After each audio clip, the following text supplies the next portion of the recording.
त्रिदलं त्रिगुणाकारं त्रिनेत्रं च त्रियायुधं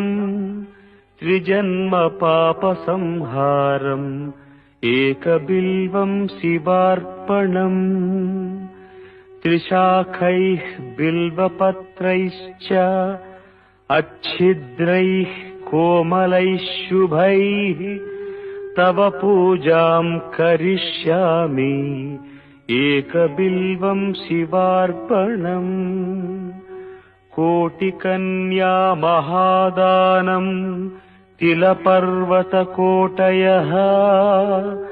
काञ्चनं शीलदानेन